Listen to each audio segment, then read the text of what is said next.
आप इमरान खान के 3 साल का जो टर्म है, उसके कुछ अगर आपको पॉजिटिव बातें बतानी हो, उनकी अचीवमेंट्स बतानी हो, तो क्विकली अगर 2-4 आप अगर गिनवा सकें तो बड़ी मेहरबानी होगी। देखिए, अगर इमरान खान साहब की यहाँ पे एक दो चार चीजें मैं बताना चाहता हूँ। इस पीरियड में खान साहब ने खुद कई दफा एडमिट किया कि टीम नहीं थी उनके पास। इमरान खान साहब ने तो ये कहा था कि हमारी टीम तैयार है।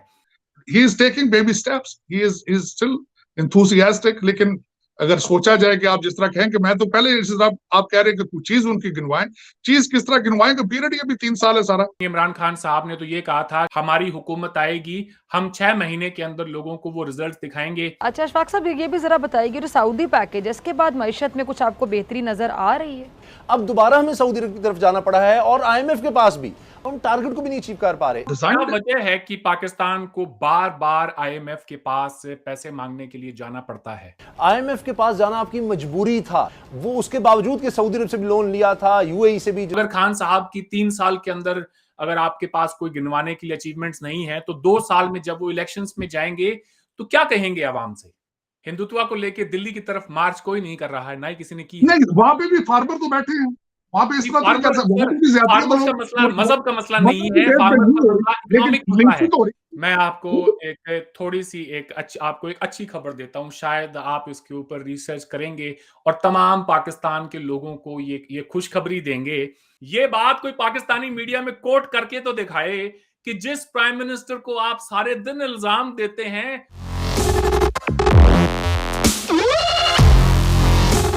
What makes Pakistan different is कि वहां पर जो आईएमएफ का प्रोग्राम है एक, जो कि पिछले 2 साल से चल रहा था, अब उसके अंदर बहुत सारे इश्यूज हुकूमत को दरपेश हैं।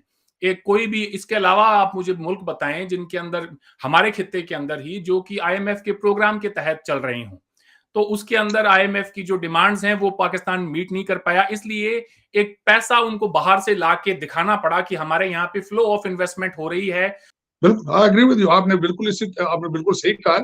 आईएमएफ की बड़ी टफ शराइत है बिलखसूस, तो things are not looking beautiful. आप इमरान खान के 3 साल का जो टर्म है, उसके कुछ अगर आपको पॉजिटिव बातें बतानी हो, उनकी अचीवमेंट्स बतानी हो, तो क्विकली अगर 2-4 आप अगर गिनवा सकें तो बड़ी मेहरबानी होगी। देखिए, अगर इमरान खान साहब की यहाँ पे एक दो चार चीजें मैं बताना चाहता हूँ। इस पीरियड में खान साहब ने खुद कई दफा एडमिट किया कि टीम नहीं थी उनके पास। खान साहब is a wonderful leader himself, I know him personally. He is very sincere, he is very straight forward and not corrupt himself. लेकिन उसमें बात ये थी ना कि लोगों को लेके चलना होता है साथ। कहाँ से लोग लाते वो, यही लोगों को उन्होंने लेके आना था साथ। लेकिन वो एक दिन में तो चेंज सारा कुछ नहीं हो सकता।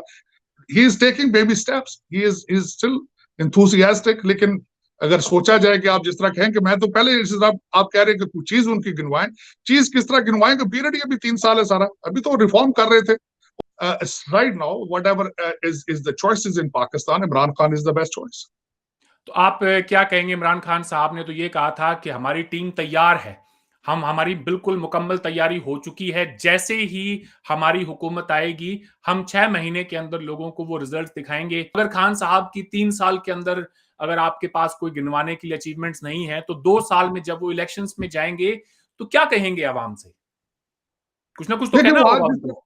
हाँ आज बिल्कुल, वो महंगाई जिस पाकिस्तान में, माना कि कोविड है, मगर अगर आप पूरी दुनिया के साथ कंपेयर करें या फिर ये कहें कि इस खित्ते के अंदर ही, बड़े सगीर के अंदर ही अगर हम देखें 3-4 मुल्कों को, तो उसमें महंगाई में सबसे ज्यादा पाकिस्तान के बुरे हालात हैं। बिल्कुल। लेकिन उसमें देखिए, पाकिस्तान में उन्होंने खान साहब ने इलेक्शन में जाके वही बात करनी है जो बाइडन अभी जो मिड टर्म में यहाँ पे करेगा। इस वक्त जो हालात चल रहे हैं पूरी दुनिया के, उसमें परफॉर्मेंस दिखाने वाली बात कोई नहीं है। इशू सर्वाइवल का है कि इस वक्त आप सर्वाइव किस तरह करते हैं, और अल्टीमेटली सर्वाइविंग डेवलपिंग कंट्री का it's harder than the rest of the countries. और पिछले 70 साल की चीजों को खान साहब 3 साल में किस तरह कवर कर सकते थे, लेकिन he is trying his best मेरे ख्याल में। आज इमरान खान साहब जब $3 बिलियन सऊदी से लेके और पाकिस्तान के सेंट्रल बैंक में दिखाते हैं, उस पैसे को वो इस्तेमाल नहीं कर सकते। वो रोल होता रहेगा हर साल, ये दिखाने के लिए कि हाँ हमारे पास पैसे हैं, ताकि आईएमएफ, वर्ल्ड बैंक हमें लोन दे दे। तो ये काम तो एक जो जो जो इल्जाम आप करेंसी मैनिपुलेशन का माजी की हुकूमतों पे लगा रहे हैं, वो इल्जाम तो इमरान खान साहब के ऊपर भी उतना ही फिट बैठता देखिए, है। लग सकता है बिल्कुल। इकोनॉमिक टीम के अंदर भी चेंजेस के बारे में सोचा जा रहा है, और देखें ultimately this is a big challenge for that. Dasu hydro power project पर आप क्या अपडेट देना चाहेंगे? वहां पर क्या सिचुएशन है? काम देखिए काम इस हो रहा वक्त है? हाँ नहीं, उस नहीं काम रुका उसमें, बिल्कुल मैं उसमें इशू है, इशू उसका डायरेक्टली रिलेटेड टू अफगानिस्तान में उसको इंटरलिंक करूंगा, it's nothing to do with Pakistan. उसकी वजह ये है कि इस वक्त चाइना ने ना सिर्फ पाकिस्तान अफगानिस्तान को भी अबैंडन कर रखा है, जिस तरीके से पहले उन्होंने अपनी गर्मजोशी दिखाई, जिस तरीके से तालिबान का ट्रिप चाइना गया और जिस तरीके से चाइना इंटरेस्टेड था अफगानिस्तान के अंदर सी पैक के प्रोजेक्ट करने के बारे में। So China has gone on a back foot, they have changed their priority towards Taiwan and the Indo-China उसमें कॉरिडोर पे, उस चीजों पे। तो उस पे आके जब उन्होंने अफगानिस्तान से पीछे हटे हैं, अल्टीमेटली पाकिस्तान के साथ भी वो सर्दमोरी का मुजाहरा कर रहे हैं। दासू डैम प्रोजेक्ट में जो चाइनीज वर्कर्स मारे गए, उनके लिए चाइना ने $38 मिलियन की 48 मिलियन, मेरे ख्याल में 48 मिलियन, कोई फर्क नहीं पड़ता 38 हो 48 हो। I guess what matters is कि जब दोस्ती हिमालय से ऊंची हो और सागर से गहरी हो, तो फिर $38 मिलियन उनके अगर कोई वर्कर्स मारे गए हैं, उसमें पाकिस्तान की हुकूमत ने तो नहीं मारे हैं। Why are they demanding compensation? देखिए उस अभी दासू डैम पे तो आपने जिस तरह फरमाया कि $38 बिलियन के वैसे प्रोजेक्ट अभी पड़े हैं, वो नहीं, दासू डैम का प्रोजेक्ट हैज बीन स्टॉप्ड। जितनी इन्वेस्टमेंट वहां पे हो चुकी है, China doesn't have any choice. जिस तरीके से प्रोजेक्ट चल रहे हैं, sooner or later they have to finish them.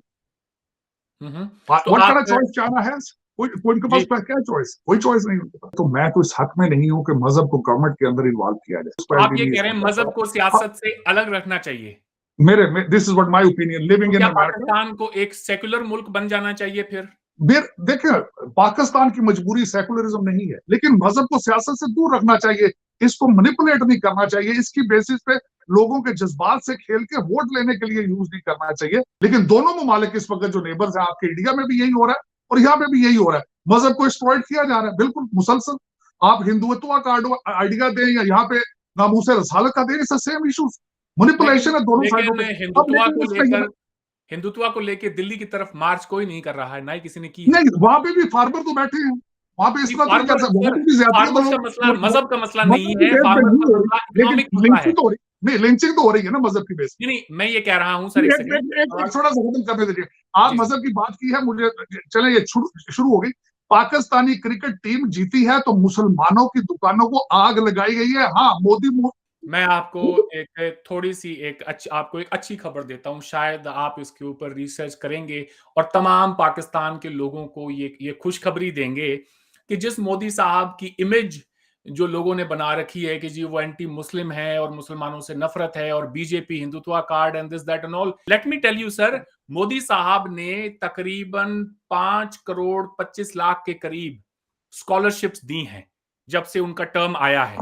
उसमें से 80% स्कॉलरशिप्स मुसलमानों को दी है, मैं आपको ये बताऊं। और फिर 7.5% स्कॉलरशिप्स क्रिश्चियंस को दी है, 5% सिखों को दी है और 4.7% हिंदूज को दी है।